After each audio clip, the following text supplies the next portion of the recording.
ഈ വർഷത്തെ നീറ്റ് എക്സാമും കീം എക്സാമും എഴുതി നല്ലൊരു റാങ്ക് വാങ്ങണം നിങ്ങൾക്ക് ആഗ്രഹമുണ്ടെങ്കിൽ ഈ വീഡിയോ നിങ്ങൾ മുഴുവനായിട്ടും കാണാം. അപ്പോൾ നിങ്ങൾക്കറിയാം നിങ്ങളുടെ +2 ബോർഡ് എക്സാം, അതിൻ്റെ മുൻപ് നിങ്ങളുടെ മോഡൽ എക്സാം, പ്രാക്ടിക്കലൊക്കെ വരാൻ പോവുകയാണ്. അപ്പോൾ ഇനിയുള്ള ദിവസങ്ങൾ മുഴുവൻ നിങ്ങൾ അതിന് വേണ്ടി ഡെഡിക്കേറ്റഡ് ആയിട്ട് പഠിക്കുകയായിരിക്കും ചെയ്യാം. പക്ഷേ നിങ്ങൾക്കറിയാം അതിനുശേഷം നിങ്ങളുടെ ഈ ബോർഡ് എക്സാമിന് കഴിഞ്ഞ ശേഷം നിങ്ങളുടെ വളരെ ഇമ്പോർട്ടൻ്റ് ആയിട്ടുള്ള 2 എൻട്രൻസ് എക്സാമിനേഷൻസ് ആണ് വരാനുള്ളത്. ഒന്ന് നമ്മുടെ നീറ്റ് എക്സാമും മറ്റേത് കീം എക്സാം. അപ്പോൾ ഈ എക്സാംസിന് നിങ്ങൾ പ്രിപ്പയർ ചെയ്ത് അതിന് നല്ലൊരു റാങ്ക് വാങ്ങാൻ ഉദ്ദേശിക്കുന്നെങ്കിൽ കുറച്ച് കാര്യങ്ങൾ ഈ വീഡിയോയിൽ ഞാൻ പറയാൻ പോവുകയാണ്. അതിനോടൊപ്പം തന്നെ നമ്മുടെ എക്സാം വിന്നറിൻ്റെ ക്രാഷ് കോഴ്സിന് ഡീറ്റെയിൽസ് നിങ്ങൾക്ക് ഇതിൽ അറിയാൻ പറ്റും. ഓക്കെ, അതിന് ഫസ്റ്റ് കാര്യം നിങ്ങൾ ആലോചിക്കേണ്ടതും അതുപോലെ തന്നെ കമൻറ്റ് ബോക്സിൽ എന്നോട് പറയേണ്ടതും 2 കാറ്റഗറി സ്റ്റുഡൻസ് ആയിരിക്കും മിക്കവാറും ഉണ്ടാവുക. ഒന്ന് ജനറലി +1 മുതൽ തന്നെ എൻട്രൻസിന് വേണ്ടിയിട്ട് എക്സ്ട്രാ കാര്യങ്ങൾ പഠിച്ച് അതിൻ്റെ ക്വസ്റ്റ്യൻസ് ഒക്കെ അത്യാവശ്യം മോശമില്ലാത്ത രീതിയിൽ പ്രാക്ടീസ് ചെയ്ത് ഇപ്പോൾ +2ൽ എൻട്രൻസിൻ്റെ അത്യാവശ്യം ഒരു 80% സിലബസ് തീർത്ത കുട്ടികളാണ്. അങ്ങനെയാണ് നിങ്ങളെങ്കിൽ ഒന്ന് 1 എന്ന് പറഞ്ഞിട്ട് കമൻറ്റ് ചെയ്യുക. നിങ്ങളാണ് കാറ്റഗറി 1. കാറ്റഗറി 2 ആയിരിക്കും മിക്കവാറും എനിക്ക് തോന്നുന്നു മെജോറിറ്റി. അതായത് തുടക്കത്തിൽ +1 ഭയങ്കര എന്തൂസിയാസം ഒക്കെ ആയിരുന്നു. ബാച്ചിൽ ഓൺലൈൻ നമ്മുടെ എക്സാമിനറിൻ്റെ ബാച്ചിലോ അല്ലെങ്കിൽ എവിടെയെങ്കിലുമൊക്കെ ഓഫ്ലൈൻ ട്യൂഷനിലൊക്കെ നിങ്ങൾ എൻട്രൻസ് കോച്ചിങ്ങിൽ ജോയിൻ ചെയ്തു. ആദ്യം ഭയങ്കര ഉത്സാഹമായിരുന്നു. പക്ഷേ പിന്നീട് നിങ്ങളുടെ സ്കൂളിലെ പഠനത്തിനോടൊപ്പം അത് നിങ്ങൾക്ക് കൊണ്ടുപോകാൻ പറ്റാത്തതുകൊണ്ടോ അല്ലെങ്കിൽ ജനറലി മടി ആയതുകൊണ്ടോ നിങ്ങൾ അത് ഫോളോ അപ്പ് ചെയ്തില്ല. അതുകൊണ്ട് തന്നെ എൻട്രൻസിൻ്റെ കാര്യം നിങ്ങൾക്ക് വലിയ കാര്യമായിട്ട് അറിയില്ല. സ്കൂളിലെ കാര്യങ്ങളൊക്കെ ഒന്ന് സെറ്റായി വരുന്നുണ്ട്, പക്ഷേ എൻട്രൻസിന് വേണ്ടിയിട്ട് ഒന്നും നിങ്ങൾ എക്സ്ട്രാ ചെയ്തില്ല. അപ്പോൾ ഈ 2 കാറ്റഗറിയിലായിരിക്കും നിങ്ങൾ വീഴുക. അപ്പോൾ 2 ആണെങ്കിൽ നിങ്ങൾ 2 എന്ന് പറഞ്ഞ കമൻറ്റ് ബോക്സിൽ കമൻറ്റ് ചെയ്യാം. എനിക്കൊന്ന് മനസ്സിലാക്കാൻ വേണ്ടിയിട്ടും കൂടി കേട്ടോ. ഓക്കെ, അപ്പോൾ ഇനി നിങ്ങൾ മനസ്സിലാക്കേണ്ടത് നിങ്ങൾ ഏത് കാറ്റഗറിയിലാണെങ്കിലും നിങ്ങൾക്ക് കുറച്ച് അധികം കാര്യങ്ങൾ നിങ്ങൾക്ക് വർക്ക് ചെയ്യാനുണ്ട്.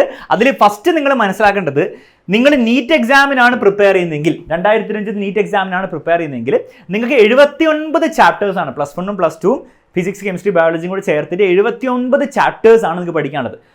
ഇതിന് മുൻപത്തെ 2 വർഷം മുൻപൊക്കെ ആയിരുന്നെങ്കിൽ 98 ചാപ്റ്റേഴ്സ് ആയിരുന്നു. ഇപ്പോൾ ഡിലീറ്റഡ് ആയതുകൊണ്ട് 79 ചാപ്റ്റേഴ്സ് നിങ്ങൾ പഠിച്ചാൽ മതി. പക്ഷെ അത് പഠിക്കാൻ വേണ്ടിയിട്ട് നിങ്ങൾക്ക് വെറും 35 ഡേയ്സേ ഉള്ളൂ. ഇതിൽ ഞാൻ നിങ്ങളുടെ പബ്ലിക് എക്സാമിന് മുൻപുള്ള ദിവസം ഞാൻ കൗണ്ട് ചെയ്തിട്ടില്ല. നിങ്ങൾ അവിടെ സമയത്ത് പഠിക്കുന്നുണ്ടെങ്കിൽ ഒബ്വിയസ്ലി നിങ്ങൾക്ക് കൂടുതൽ സമയം ഉണ്ടാവും. പക്ഷേ അല്ലാത്ത പക്ഷം നിങ്ങൾക്ക് ഇത്രയും ചാപ്റ്റേഴ്സ് ഫുള്ള് തീർക്കാൻ വേണ്ടി, പ്രത്യേകിച്ച് ആ കാറ്റഗറി 2 സ്റ്റുഡൻ്റ് ആണ് നിങ്ങളെങ്കിൽ നിങ്ങൾക്ക് ഇത്രയും ചാപ്റ്റർ തീർക്കാൻ വേണ്ടി വെറും 35 ഡേയ്സേ ഉള്ളൂ. അപ്പോൾ ഒബ്വിയസ്ലി ഇത് കാണുമ്പോൾ തന്നെ മനസ്സിലാവും, സാധാരണ രീതിയിൽ നിങ്ങൾ പഠിക്കുകയാണെങ്കിൽ, അതായത് നിങ്ങൾ ഓരോ ചാപ്റ്ററും ഡീറ്റെയിൽഡ് ആയിട്ട് മനസ്സിലാക്കി മെല്ലെ ചോദ്യങ്ങളൊക്കെ ചെയ്ത് പഠിക്കുകയാണെങ്കിൽ നിങ്ങൾക്ക് സിലബസിൻ്റെ പകുതി പോലും ചിലപ്പോൾ നിങ്ങൾക്ക് തീർക്കാൻ പറ്റില്ല. ഓക്കെ, പക്ഷേ ഒരു സൊല്യൂഷൻ ഉണ്ട്, ഞാൻ പറഞ്ഞുതരാം. നിങ്ങൾ കീമിനാണ് പ്രിപ്പയർ ചെയ്യുന്നതെങ്കിൽ ഇതിൻ്റെ ചെറിയൊരു കണക്ക് മാറും. നിങ്ങൾക്ക് 75 ചാപ്റ്റേഴ്സും 25 ഡേയ്സേ ഉണ്ടാവുന്നുള്ളൂ. അപ്പോൾ ഈ ഒരു കാര്യം നിങ്ങൾ മനസ്സിൽ വെക്കുക. എന്നിട്ട് വേണം നമുക്ക് മുന്നോട്ട് പോകാൻ വേണ്ടിയിട്ട്. ഓക്കെ, ഈ 70-30 എന്താണെന്നുള്ള കാര്യം ഞാൻ കുറച്ച് കഴിയുമ്പോൾ പറഞ്ഞുതരാം. അതിനു മുമ്പ് ഇതെങ്ങനെയാണ് പഠിച്ചു തീർക്കുക? 2 മെത്തേഡ് എപ്പോഴും ഉണ്ട് നിങ്ങൾക്ക്. ഒന്നെങ്കിൽ നിങ്ങൾക്ക് ഒറ്റയ്ക്ക് പഠിക്കാം. പക്ഷേ ഒറ്റയ്ക്ക് പഠിക്കുന്നത് എഫിഷ്യൻ്റ് ആയിട്ട് ചെയ്യാൻ ഭയങ്കര ബുദ്ധിമുട്ടായിരിക്കും. കാരണം നിങ്ങൾ കാൽക്കുലേറ്റ് ചെയ്ത് നോക്കിയാൽ തന്നെ അറിയാം, ഒരു ദിവസം നിങ്ങൾ 2ൽ കൂടുതൽ ചാപ്റ്റേഴ്സ് നിങ്ങൾ തീർക്കണം. അത് ആ എൻട്രൻസ് ലെവലിൽ തീർക്കണമെങ്കിൽ ഒറ്റയ്ക്ക് ചെയ്യൽ ഭയങ്കര ബുദ്ധിമുട്ടായിരിക്കും. അതുകൊണ്ട് തന്നെ എക്സാമിനർ നിങ്ങൾക്ക് വേണ്ടി ഒരു അടിപൊളി സൊല്യൂഷനാണ് തരാൻ പോകുന്നത്, നമ്മുടെ എക്സാമിനറിൻ്റെ ഓൺലൈൻ നീറ്റ് ക്രാഷ് കോഴ്സ്.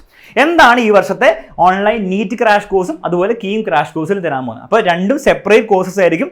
നിങ്ങൾ നീറ്റിലാണ് ജോയിൻ ചെയ്യുന്നത്, നിങ്ങൾ നീറ്റിൽ ജോയിൻ ചെയ്യുക. കീമിനാണ് കീമിൽ ജോയിൻ ചെയ്യുക. ഓക്കെ, 2നും കൂടി ജോയിൻ ചെയ്യണമെങ്കിൽ അതിന് ജോയിൻ ചെയ്യാം. താഴെ നമ്പറും ഡീറ്റെയിൽസും കൊടുത്തിട്ടുണ്ട്, അതിൽ വേഗം വാട്സപ്പ് ചെയ്യാം. ഓക്കെ, എന്തൊക്കെയാണ് കിട്ടാൻ പോകുന്നതെന്നുള്ള കാര്യം മനസ്സിലാക്കിയിട്ട് നിങ്ങൾ അതിനെപ്പറ്റി ഒരു തീരുമാനം ഉണ്ടാക്കാം. എന്തൊക്കെയായിരിക്കും കിട്ടുക? ഫസ്റ്റ് നിങ്ങൾക്ക് ക്ലാസ് ഉണ്ടാവുന്നതായിരിക്കും, മൊഡ്യൂൾ വൈസ് ലൈവ് ക്ലാസ് ഉണ്ടാവുന്നതായിരിക്കും. ഇത് യൂട്യൂബിൽ ഫ്രീ ആയിരിക്കും. അപ്പം നിങ്ങൾക്ക് വെറും ക്ലാസ് മാത്രം, ലൈവ് ക്ലാസ് മാത്രം മതിയെങ്കിൽ നിങ്ങൾ ഈ ബാച്ചിൽ ഫീസ് കൊടുത്ത് ജോയിൻ ചെയ്യേണ്ട ആവശ്യമില്ല. മനസ്സിലായില്ലേ? കാരണം അത് യൂട്യൂബിൽ ഫ്രീ ആയിരിക്കും. അത് ബാച്ചിൽ ജോയിൻ ചെയ്യുന്നവർക്കും ജോയിൻ ചെയ്യാത്തവർക്കും ഒക്കെ നിങ്ങൾക്ക് കാണാൻ പറ്റും. അപ്പോൾ ക്ലാസ് മാത്രമേ നിങ്ങളുടെ വിഷയമുള്ളൂ എങ്കിൽ നിങ്ങൾ ജസ്റ്റ് അത് ഫോളോ ചെയ്താൽ മതി. അതിൻ്റെ ടൈം ടേബിളും കാര്യങ്ങളൊക്കെ നമ്മൾ അറിയിക്കുന്നതായിരിക്കും. നമ്മുടെ യൂട്യൂബ് ചാനൽ നിങ്ങൾ ജസ്റ്റ് ഫോളോ ചെയ്തുകൊണ്ടിരുന്നാൽ മതി. പക്ഷേ നിങ്ങൾ മനസ്സിലാക്കേണ്ടത് ഈ ക്ലാസ് വെച്ച് മാത്രം നിങ്ങൾക്ക് എന്താണ് നല്ലൊരു സ്കോർ നിങ്ങൾക്ക് ഒരിക്കലും അച്ചീവ് ചെയ്യാൻ പറ്റില്ല. കാരണം ക്ലാസ് എല്ലാവർക്കും കിട്ടും. ഇപ്പോൾ എക്സാമിനർ ഇല്ലെങ്കിൽ നിങ്ങൾ നീറ്റ് പോലത്തെ എക്സാം ഓൾ ഇന്ത്യ പ്ലാറ്റ്ഫോംസ് കൊടുക്കുന്ന കാര്യം നിങ്ങൾക്ക് അറിയാം, ഒരു ഓൾ ഇന്ത്യ എക്സാമിനേഷനാണ്. അപ്പം എല്ലാവരും ക്ലാസ് ഫ്രീ ആയി കൊടുക്കുന്നതുകൊണ്ട് തന്നെ ക്ലാസ് നിങ്ങൾക്ക് ഒരു ഡിഫറൻഷിയേറ്റിംഗ് ഫാക്ടർ ആയിരിക്കില്ല. ക്ലാസ് കൊണ്ട് നിങ്ങൾക്ക് വലിയൊരു സ്കോർ ഇന്നത്തെ കാലത്ത് നേടിയെടുക്കാൻ പറ്റില്ല. പണ്ടൊക്കെയാണ് പറ്റുമായിരിക്കും. ഒരു 5 വർഷം അല്ലെ 8 വർഷം മുൻപ് ഈ ഓൺലൈനിലൊന്നും ഇതുപോലത്തെ നീറ്റിൻ്റെയും ജെഇയുടെയും ക്ലാസ് ഇല്ലാത്തൊരു സന്ദർഭത്തിലാണെങ്കിൽ നിങ്ങൾക്ക് ക്ലാസ് വെച്ച് മാത്രം എന്താണ് നല്ലൊരു റാങ്ക് നേടിയെടുക്കാൻ പറ്റുമായിരിക്കും. പക്ഷേ ഇപ്പോൾ അതല്ല അവസ്ഥ, ക്ലാസ് എല്ലാവർക്കും ഉണ്ട്. ഓക്കെ, അപ്പോൾ ക്ലാസ് മാത്രമാണ് വിഷയമെങ്കിൽ നിങ്ങൾ ഒന്ന് യൂട്യൂബിൽ കാണാൻ അടിപൊളിയായിട്ട് പഠിക്കുക, സന്തോഷമായിട്ട് പോവുക, കൂടുതലൊന്നും ചെയ്യേണ്ട ആവശ്യമില്ല. പക്ഷേ ക്ലാസ് മാത്രം വെച്ചിട്ട് നിങ്ങൾ നീറ്റ് പോലത്തെ ഒരു എക്സാമിൽ 720 മാർക്സിൽ നിങ്ങൾക്ക് ഒരു 300ന്റെ മുകളിൽ നിങ്ങൾക്ക് ഒരിക്കലും എത്താൻ പറ്റില്ല. കാരണം അതിന് പ്രാക്ടീസ് ഇമ്പോർട്ടൻ്റ് ആണ്. കുറേ ചോദ്യങ്ങൾ പ്രാക്ടീസ് ചെയ്യേണ്ടത് വളരെ വളരെ ഇമ്പോർട്ടൻ്റ് ആണ്. അപ്പോൾ അതായിരിക്കും നമ്മുടെ ബാച്ചിലെ ഫീച്ചേഴ്സിൽ കൂടുതൽ ഫോക്കസ് ചെയ്യാൻ പോകുന്നത്. ഓക്കെ, അപ്പോൾ ഒബ്വിയസ്ലി ക്ലാസ് ഉണ്ടാകുന്നതായിരിക്കും. പിന്നെ എന്തൊക്കെയായിരിക്കും നമ്മുടെ ബാച്ചിൽ ക്രാഷ് ബാച്ചിൽ ജോയിൻ ചെയ്യുന്ന കുട്ടികൾ എടുക്കാം. നിങ്ങൾക്ക് ഓരോ ക്ലാസ്സിൻ്റെയും നോട്ട്സ് നമ്മുടെ ആപ്പിൽ അവൈലബിൾ ആയിരിക്കും. അപ്പോൾ അത് നമ്മൾ യൂട്യൂബിൽ എടുക്കുന്നത് സെപ്പറേറ്റ് അയച്ചിട്ടില്ല, അത് ബാച്ചിൽ അവൈലബിൾ ആയിരിക്കും, ആപ്പിലായിരിക്കും അവൈലബിൾ. 10 ഫുൾ ലെങ്ത് എക്സാംസ് ഉണ്ടാകുന്നതായിരിക്കും. അപ്പോൾ നീറ്റിൻ്റെ 10 ഫുൾ ലെങ്ത് എക്സാംസ് ഉണ്ടാവുന്ന നീറ്റിൽ കീമിൻ്റെയും സെയിം ഫീച്ചേഴ്സ് ആണ്. ഇതേ സെയിം കാര്യങ്ങൾ തന്നെയാണ് നമ്മൾ കീമിലും തരാൻ പോകുന്ന കാര്യം മനസ്സിലാക്കണം. ഓക്കെ, സെയിം ആയിരിക്കും. അപ്പോൾ 10 ഫുൾ ലെങ്ത് എക്സാമിനേഷൻ ഉണ്ടായിരിക്കും, അതേ പാറ്റേണിൽ. അത് ഈ വർഷം നീറ്റ് വരാൻ പോകുന്ന എന്താണോ പാറ്റേൺ, അതേ പാറ്റേൺ മനസ്സിലാക്കിയായിരിക്കും നമ്മൾ ചെയ്യാൻ പോകുന്നത്. അതെങ്ങനെ മനസ്സിലാക്കുക? കഴിഞ്ഞ വർഷങ്ങളിലായി നോക്കുക. ഏറ്റവും കൂടുതൽ എംഫസിസ് കൊടുക്കാൻ പോകുന്നത് കഴിഞ്ഞ വർഷമാണ്. ഓക്കെ, പിന്നെ നിങ്ങൾക്ക് DPPs ഉണ്ടാകുന്നതായിരിക്കും. ഓരോ ചാപ്റ്ററിൻ്റെയും എക്സ്ട്രാ കുറേ ക്വസ്റ്റ്യൻസിൻ്റെ വീഡിയോ സൊല്യൂഷൻ ഉണ്ടാകുന്നതായിരിക്കും. അപ്പോൾ നിങ്ങൾക്ക് കൂടുതൽ ചാപ്റ്ററിൻ്റെ കൂടുതൽ ക്വസ്റ്റ്യൻസ് ഒക്കെ, ചില ചാപ്റ്റേഴ്സൊക്കെ ഭയങ്കര ഹൈ വെയിറ്റേജ് ചാപ്റ്റേഴ്സ് ഉണ്ട്. അപ്പോൾ അത് നിങ്ങൾ ജസ്റ്റ് ലൈവ് ക്ലാസ് മാത്രം കണ്ടിട്ടൊന്നും കാര്യമൊന്നുമില്ല, അല്ലെങ്കിൽ PYക്ക് മാത്രം ചെയ്തുകൊണ്ട് കാര്യമില്ല. നിങ്ങൾ എക്സ്ട്രാ ക്വസ്റ്റ്യൻസ് പ്രാക്ടീസ് ആവശ്യമുണ്ട്. അപ്പോൾ അതിനുവേണ്ടി DPPയുടെ എല്ലാ ക്വസ്റ്റ്യൻ്റെയും വീഡിയോ സൊല്യൂഷൻ ഉണ്ട്. അപ്പോൾ ഒരിക്കലും സംശയം വരില്ല. ക്ലിയർ ആണല്ലോ മക്കളെ? പിന്നെ ക്യാപ്സ്യൂൾ നോട്ട്സ് ഉണ്ടാകുന്നതായിരിക്കും. അതായത് ഓരോ ചാപ്റ്ററിൻ്റെ വളരെ വളരെ ഷോർട്ട് ആയിട്ടുള്ള ഇമ്പോർട്ടൻറ്റ് ഫോർമുല, ഫിസിക്സ് ഒക്കെ ആണ് ഫോർമുല, കെമിസ്ട്രിക്ക് ആണെങ്കിൽ ഇമ്പോർട്ടൻറ്റ് റിയാക്ഷൻസ്, ബയോളജി ആണ് ഇമ്പോർട്ടൻറ്റ് ഡയഗ്രാംസും എല്ലാം കൂടി ചേർത്തിട്ടുള്ള ഷോർട്ട് നോട്ട്സ് ഉണ്ടാകുന്നതായിരിക്കും. അതിന് നമ്മൾ ഇനി നോട്ട് ക്യാപ്സ്യൂൾസ് ആണ് വിളിക്കാം. ഇതൊക്കെ നമ്മുടെ ബാച്ചിൽ ജോയിൻ ചെയ്ത കുട്ടികൾക്കായിരിക്കും കിട്ടാൻ പോകുന്നത്. അപ്പോൾ നിങ്ങൾക്ക് ഈ ക്ലാസ് കഴിഞ്ഞിട്ട് ഒരു ക്വിക്ക് റിവിഷന് വേണ്ടിയിട്ട് നിങ്ങൾക്ക് ഇത് ഉപയോഗിക്കാം. അത് ക്ലാസ് കഴിഞ്ഞിട്ട് മാത്രമല്ല, എക്സാമിൻ്റെ ദിവസങ്ങളിലും ഇരിക്കുന്ന ദിവസങ്ങളിലും നിങ്ങൾക്ക് എന്ത് ചെയ്യാൻ പറ്റും, ഇത് ഭയങ്കര യൂസ്ഫുൾ ആയിരിക്കുന്നതായിരിക്കും കേട്ടോ. പിന്നെ നമ്മുടെ എക്സാമിനറിൻ്റെ നീറ്റിൻ്റെയും അതുപോലെ കീമിൻ്റെയും പ്രീവിയസ് ഇയർ ക്വസ്റ്റ്യൻസിൻ്റെ ബുക്കും നിങ്ങൾക്ക് കിട്ടുന്നതായിരിക്കും. അപ്പോൾ ഇതും ബാച്ചിൽ ജോയിൻ ചെയ്യുന്നത് കിട്ടുന്നതായിരിക്കും. ഇത് ഭയങ്കര യൂസ്ഫുൾ ആയിരിക്കും. കാരണം ഞാൻ പറഞ്ഞ പോലെ തന്നെ ഈ ക്ലാസ് വെച്ചിൽ നിങ്ങൾക്ക് ക്വസ്റ്റ്യൻസ് കുറച്ച് കിട്ടും, തിയറി എല്ലാ കാര്യങ്ങളും മനസ്സിലാക്കും, പെട്ടെന്ന് മനസ്സിലാക്കാൻ പറ്റും. പക്ഷേ അതുകൊണ്ട് നിങ്ങൾക്ക് ഒരിക്കലും എന്താണ് നല്ലൊരു സ്കോറിലേക്ക് എത്താൻ പറ്റില്ല. അപ്പോൾ എന്ത് വേണ്ടി വരും? നിങ്ങൾക്ക് പ്രാക്ടീസ് വേണ്ടി വരും. ഏറ്റവും ബെസ്റ്റ് അവസാനത്തെ നിമിഷത്തെ പ്രാക്ടീസ് എന്താണ്? PYക്ക് തന്നെയാണ്. അത് കഴിഞ്ഞിട്ടേ ഉള്ളൂ DPP ആണെങ്കിലും ബാക്കി എന്താണെങ്കിലും. ഓക്കെ, പിന്നെ എക്സാമിനർ PYക്ക് ബുക്കിംഗ് ഓൾറെഡി പറഞ്ഞിട്ട് അതൊന്നും കിട്ടുന്നതായിരിക്കും. അത് ആക്ച്വലി ഹാർഡ് ബുക്ക് ആയിരിക്കും കേട്ടോ, ഹാർഡ് കോപ്പി ആയിരിക്കും നിങ്ങളുടെ വീട്ടിലേക്ക് അയച്ചു തരാൻ പോകുന്നത്. Okay, right. അതിൽ കംപ്ലീറ്റ് PYക്കും നിങ്ങളുണ്ടാവും. കീമിൻ്റെ PYക്ക് നീറ്റ് PYക്ക്. അതേസമയം നിങ്ങൾക്ക് ഡെയിലി മോഡ്യൂൾ വൈസ് എക്സാം ഉണ്ട്. അപ്പം നമ്മൾ മോഡ്യൂൾ വൈസ് ആണ് ക്ലാസ് പോവുക. എങ്ങനെയാണ് മോഡ്യൂൾ വൈസ് ക്ലാസ് എന്നുള്ള ആരെയും കാണിച്ചു തരാം. അപ്പോൾ അതിൻ്റെ ഓരോ ദിവസത്തെ മോഡ്യൂളിൻ്റെ എക്സാം നിങ്ങൾക്ക് ഉണ്ടാകുന്നതായിരിക്കും. അപ്പോൾ എക്സാമിൽ നിന്ന് കുറച്ച് എക്സ്ട്രാ ക്വസ്റ്റ്യൻസ് കിട്ടി. മാത്രമല്ല ആ മോഡ്യൂൾ നിങ്ങൾക്ക് എത്രത്തോളം മനസ്സിലായി, നിങ്ങൾക്ക് എത്രത്തോളം ആ ഒരു ടോപ്പിക്ക് സ്ട്രോങ് ആണെന്ന് നിങ്ങൾക്ക് മനസ്സിലാക്കാനും ഈ ഒരു എക്സാംസ് നിങ്ങൾക്ക് ഉപയോഗിക്കാം.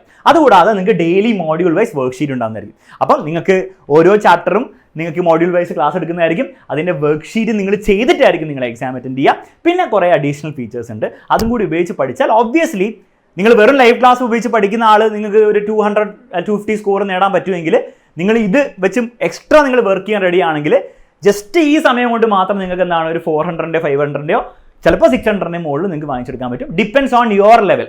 നിങ്ങൾ എത്രത്തോളം നന്നായി പഠിക്കുന്ന ആൾ, എത്രത്തോളം നിങ്ങൾക്ക് ഗ്രാസ്പ് ചെയ്യാൻ പറ്റും, എത്രത്തോളം നിങ്ങൾ ഇതിന് മുമ്പ് +1 +2 ബോർഡ് എക്സാമിന് വേണ്ടി നന്നായി പഠിച്ചിട്ടുണ്ട് എന്നുള്ള കാര്യങ്ങളൊക്കെ ഇതിൽ ഫാക്ടർ ചെയ്യും. പക്ഷേ ആ ഒരു ഇൻക്രീസ്, ഒരു ജമ്പ് നിങ്ങൾക്ക് ഉണ്ടാക്കാൻ പറ്റും. ഓക്കെ, ക്ലിയർ ആണല്ലോ മക്കളെ? അപ്പോൾ ഇതാണ് ഫീച്ചേഴ്സ്. ക്ലാസ് എങ്ങനെയായിരിക്കും ഉണ്ടാവുക? ക്ലാസ് നമ്മൾ മാർച്ച് 31 സ്റ്റാർട്ട് ചെയ്യുന്നതായിരിക്കും. നിങ്ങളുടെ ബോർഡ് എക്സാമിന് കഴിഞ്ഞിട്ട് നമ്മൾ ഉടനെ തന്നെ സ്റ്റാർട്ട് ചെയ്യുന്നതായിരിക്കും. എല്ലാം മൊഡ്യൂൾ വൈസ് ആയിരിക്കും ക്ലാസ്. അതായത് ഫോർ എക്സാമ്പിൾ നോക്കിക്കോ, ഡേ 1 മാർച്ച് 31 നമ്മൾ ക്ലാസ് എടുത്ത് നോക്കുകയാണെങ്കിൽ മോർണിംഗ് സെക്ഷൻ 9 മണിക്ക് ഫിസിക്സിൻ്റെ ആയിരിക്കും. അതിൽ മൊഡ്യൂൾ 1 ആയിരിക്കും. മൊഡ്യൂൾ 1 2 ചാപ്റ്റേഴ്സ് ആയിരിക്കും ഉണ്ടാവും. ഇലക്ട്രിക് ചാർജസും അതുപോലെ ഇലക്ട്രോസ്റ്റാറ്റിക് പൊട്ടൻഷ്യലും, ഫിസിക്സിലെ +2 2 ചാപ്റ്റേഴ്സും. അപ്പോൾ ഈ 2 ചാപ്റ്റേഴ്സും നമ്മൾ അന്ന് രാവിലെ പഠിച്ച് തീർക്കുന്നതായിരിക്കും. ഇത് ലൈവായിട്ട് യൂട്യൂബിൽ എല്ലാവർക്കും ഫ്രീ കിട്ടും. പക്ഷേ ബാച്ചിൽ ജോയിൻ ചെയ്ത്, ക്രാഷ് ബാച്ചിൽ ജോയിൻ ചെയ്ത കുട്ടികൾക്ക് ഈ ലൈവ് കഴിഞ്ഞിട്ട് നിങ്ങൾക്ക് എന്ത് ചെയ്യാനുണ്ടാവും? നമ്മുടെ വർക്ക്ഷീറ്റ് ചെയ്യാനുണ്ടാവും, എക്സാം അറ്റൻഡ് ചെയ്യാനുണ്ടാവും. അത്രയെങ്കിലും നിങ്ങൾ മിനിമം ചെയ്യണം. അത് ടു ഡു ലിസ്റ്റിൽ കൊടുക്കുന്നതായിരിക്കും. അപ്പം ഡെയിലി മോഡ്യൂൾ വൈസ് എക്സാമും അതുപോലെ വർക്ക്ഷീറ്റും ഏതൊക്കെ മോഡ്യൂളാണ്, ഏതൊക്കെ വർക്ക്ഷീറ്റ് ആണെന്നുള്ളതിനും കൊടുക്കുന്നതായിരിക്കും. പിന്നെ നോട്ട് ക്യാപ്സ്യൂൾ ഉപയോഗിച്ചിട്ട് നിങ്ങൾ ആ ചാപ്റ്റർ ഒന്നും കൂടി നിങ്ങളുടെ ഭാഗത്ത് നിന്ന് ക്വിക്കായിട്ട് റിവൈസ് ചെയ്യാം. അങ്ങനെ നിങ്ങൾ ചെയ്ത് എല്ലാ ദിവസവും പോവുകയാണെങ്കിൽ ഒരു ബുദ്ധിമുട്ടില്ലാണ്ട് നിങ്ങൾക്ക് പോകാൻ പറ്റും. ഓക്കെ, അപ്പോൾ എല്ലാ ദിവസവും ഒരു മോഡ്യൂള് ഫിസിക്സിന് ഉണ്ടാവും, ഒരു മോഡ്യൂള് ബയോളജിയിൽ ഉണ്ടാവുന്നതായിരിക്കും. നിങ്ങൾ കീമിനാണ് പ്രിപ്പയർ ചെയ്യുന്നതെങ്കിൽ മാത്സിൻ്റെ ഒരു മോഡ്യൂൾ ഉണ്ടാവുന്നതായിരിക്കും. എല്ലാ ദിവസവും ഇങ്ങനെ ഫിസിക്സ് ബയോളജി അങ്ങനെ ആയിരിക്കില്ല. ഇപ്പോൾ ഫിസിക്സ് ബയോളജി, അടുത്ത ദിവസം കെമിസ്ട്രി ബയോളജി, ചില ദിവസം ഫിസിക്സ് കെമിസ്ട്രി ആയിരിക്കും. പക്ഷേ മിക്ക ദിവസങ്ങളും ബയോളജി ഉണ്ടാവും. കാരണം മെജോറിറ്റി ചാപ്റ്റേഴ്സ് നീറ്റിൽ വരെ ബയോളജി ആയിരിക്കും, മെജോറിറ്റി ചാപ്റ്റേഴ്സ് കീമിൽ വരെ മാത്സ് ആയിരിക്കും. അപ്പോൾ ഈ രീതിയിലായിരിക്കും നമ്മൾ പോകാൻ പോകുന്നത്. അപ്പോൾ 2 ലൈവ് ആയിരിക്കും നിങ്ങൾക്ക് എല്ലാ ദിവസവും ഉണ്ടാകുന്നത്. 2 ലൈവിലായിട്ട് 2 മൊഡ്യൂൾസ് നമ്മൾ കവർ ചെയ്തായിരിക്കും പോവാം. ഇങ്ങനെ നിങ്ങൾ തീർക്കുകയാണെങ്കിൽ അപ്പോൾ എത്ര ചാപ്റ്റർ ഉണ്ടാവും? 4 ചാപ്റ്ററെങ്കിലും മിനിമം നമ്മൾ ഒരു ദിവസം തീർക്കും. ഇങ്ങനെ തീർത്താലേ നിങ്ങൾക്ക് സിലബസ് പെട്ടെന്ന് തീർത്ത് അതിൻ്റെ ഫുൾ റിവിഷനും ചെയ്ത് പരീക്ഷയ്ക്ക് അറ്റൻഡ് ചെയ്യാൻ പറ്റില്ല. അപ്പോൾ ഓരോ ദിവസത്തെയും ഞാൻ ജസ്റ്റ് ഒരു സാമ്പിൾ ഞാൻ കാണിച്ചാണ്, അത് മനസ്സിലായെന്ന് വിചാരിക്കുന്നു. ഓക്കെ, ഇതേപോലെ ആയിരിക്കും ഡേ 1, ഡേ 2, ഡേ 3 ഇങ്ങനെ പോകാൻ പോകുന്നത്. ക്ലിയർ ആണല്ലോ മക്കളെ? ഓക്കെ. ഇനി അവസാനത്തെ കാര്യം, സാർ ഈ ബാച്ചിൻ്റെ ഫ്രീ ഫീസ് എത്രയാണ്? അപ്പോൾ നിങ്ങൾക്ക് സ്റ്റഡി മെറ്റീരിയൽ കിട്ടുന്നുണ്ട്, നിങ്ങൾക്ക് അല്ലാത്ത കുറേ വർക്ക്ഷീറ്റ്, എക്സാമിനേഷൻസ്, DPP എല്ലാ കാര്യങ്ങളും കിട്ടുന്നുണ്ട്. അപ്പോൾ ഈ കാര്യങ്ങൾക്കൊക്കെ വേണ്ടിയിട്ട് നിങ്ങൾക്ക് ഉള്ള ഫീസ് 1200 ആണ്. പക്ഷേ ആദ്യത്തെ 500 കുട്ടികൾക്ക് മാത്രം 999 ആണ്. ഓക്കെ, അപ്പോൾ വീണ്ടും ആവർത്തിക്കുകയാണ്, നിങ്ങൾക്ക് വെറും ലൈവ് ക്ലാസ് മാത്രം നിങ്ങൾക്ക് മതിയെങ്കിൽ നിങ്ങൾ ഫീസ് കൊടുക്കേണ്ട ആവശ്യമില്ല. നിങ്ങൾ ഫ്രീ ആയിട്ട് യൂട്യൂബിൽ ക്ലാസ് കണ്ടോളൂ, ഒരു കുഴപ്പമില്ല. പക്ഷേ ഞാൻ വീണ്ടും ആവർത്തിക്കുകയാണ്, അതുകൊണ്ട് മാത്രം നിങ്ങൾ നല്ലൊരു സ്കോറിലേക്ക്, ഒരു അർത്ഥവത്തായുള്ള സ്കോറിലേക്ക് നിങ്ങൾ പോകാമെന്ന് എക്സ്പെക്ട് ചെയ്യരുത്. നിങ്ങൾക്കത് കോൺഫിഡൻസ് ഉണ്ട്, നിങ്ങൾ ചെയ്തു കിട്ടും. അങ്ങനെ ചെയ്യാൻ പറ്റില്ല എന്നല്ല പറയുന്നത്, പക്ഷേ എക്സ്പെക്ട് ചെയ്യരുത്, അത്രേ പറയുന്നുള്ളൂ. അപ്പോൾ സീരിയസ് ആയിട്ട് വർക്ക് ചെയ്യാൻ റെഡി ആയ കുട്ടികൾക്ക് വേണ്ടിയിട്ടാണ് നമ്മൾ ഇത്രയും കാര്യങ്ങൾ തരുന്നത്. അപ്പോൾ അത് നിങ്ങൾ ചെയ്യാൻ റെഡി ആണെങ്കിൽ എന്തായാലും നിങ്ങൾക്ക് ഒരു സീരിയസ് ഇമ്പ്രൂവ്മെൻറ്റ് ഉണ്ടാകാൻ പറ്റും. ഒരു പക്ഷേ നിങ്ങൾക്ക് ഈ വർഷം തന്നെ ഈ നന്നായിട്ട് എന്തെങ്കിലും നിങ്ങൾ പങ്കെടുത്താൽ, ഡെഡിക്കേറ്റഡ് ആയി പങ്കെടുത്താൽ ഈ വർഷം തന്നെ ക്രാക്ക് ചെയ്യാൻ പറ്റും. ഇനി ക്രാക്ക് ചെയ്യാൻ പറ്റിയില്ലെങ്കിൽ പോലും നിങ്ങൾ റിപ്പീറ്റ് ചെയ്യാൻ പ്ലാൻ ചെയ്യുന്നുണ്ടെങ്കിൽ നിങ്ങൾക്ക് വലിയൊരു അഡ്വാൻറ്റേജ് ആയിരിക്കും നിങ്ങൾ റിപ്പീറ്റ് ചെയ്യാൻ പോകും. ഓക്കെ, ഒന്നും പഠിക്കാതെ വെറുതെ ഉഴപ്പി പോയ ഒരു കുട്ടിയെ സംബന്ധിച്ചിടത്തോളം നിങ്ങൾക്ക് എന്താണ് ആ കുട്ടീനെ കമ്പയർ ചെയ്യുന്നിടത്തോളം നിങ്ങൾക്ക് വലിയൊരു അഡ്വാൻറ്റേജ് ആയിരിക്കും നിങ്ങൾ റിപ്പീറ്റ് ചെയ്യാൻ പോകും. ഓക്കെ, ആ ഒരു കാര്യം കൂടെ നിങ്ങൾ മനസ്സിൽ വെക്കണം. അപ്പോൾ ബാച്ചിൽ എല്ലാ കാര്യങ്ങളും മാക്സിമം നിങ്ങൾക്ക് ചെയ്യാൻ വേണ്ടിയുള്ള കാര്യം വളരെ എഫിഷ്യൻ്റ് ആയിട്ട് നമ്മൾ ചെയ്യുന്നതായിരിക്കും. അത് നമ്മൾ 70-30 റൂൾ ഉപയോഗിച്ചിട്ട് തന്നെയായിരിക്കും ചെയ്യുന്നത്. ഈ 70-30 റൂൾ എന്താണെന്നുള്ള കാര്യം അടുത്ത വീഡിയോയിൽ ഞാൻ പറയുന്നതായിരിക്കും. അപ്പോൾ അത് അറിയാൻ ആഗ്രഹം ഉണ്ടെങ്കിൽ തീർച്ചയായും നിങ്ങൾ കമൻറ്റ് ബോക്സിൽ ഒന്ന് കമൻറ്റ് ചെയ്യുക, അത് നമുക്ക് ഡിസ്കസ് ചെയ്യാം. കാരണം അങ്ങനെ പഠിച്ചാൽ മാത്രമേ ഈ പറഞ്ഞ സിലബസ് തീർക്കാൻ പറ്റുള്ളൂ, സ്കോർ നിങ്ങൾക്ക് മാക്സിമം ആക്കാൻ പറ്റുള്ളൂ. എന്താണെന്ന കാര്യങ്ങളൊക്കെ നമുക്ക് അടുത്ത വീഡിയോയിൽ പറയാം. അപ്പോൾ ബാച്ചിൽ ജോയിൻ ചെയ്യണമെന്ന് ആഗ്രഹം ഉണ്ടെങ്കിൽ താഴെ നമ്പറും ഡീറ്റെയിൽസും കൊടുത്തിട്ടുണ്ട്. എത്രയും പെട്ടെന്ന് അഡ്മിഷൻ എടുക്കുക. കാരണം 1200 ഫീസ് ആണ് ശരിക്കും ബാച്ചിൻ്റെ. അതിൽ 500 കുട്ടികൾക്ക് മാത്രമേ നമ്മൾ ഈ 999 ഫീസിൽ കൊടുക്കുന്നുള്ളൂ. അപ്പോൾ എത്രയും പെട്ടെന്ന് തന്നെ ആഗ്രഹം ഉണ്ടെങ്കിൽ വേഗം തന്നെ അഡ്മിഷൻ ഉറപ്പാക്കുക, പഠിക്കാൻ റെഡിയാവുക. നമ്മുടെ പബ്ലിക് എക്സാം കഴിഞ്ഞത് പാടെ തന്നെ നമ്മൾ എന്താണ് ക്ലാസ് സ്റ്റാർട്ട് ചെയ്യാൻ പോവാണ്. അപ്പം നിങ്ങൾ ഈ വർഷത്തെ നീറ്റും കീമും ക്രാക്ക് ചെയ്യാൻ റെഡി ആണെങ്കിൽ എക്സാമിനറിനെ കൂടെ ജോയിൻ ചെയ്തോളൂ, നമുക്ക് അടിച്ച് പൊളിച്ച് പഠിക്കാം.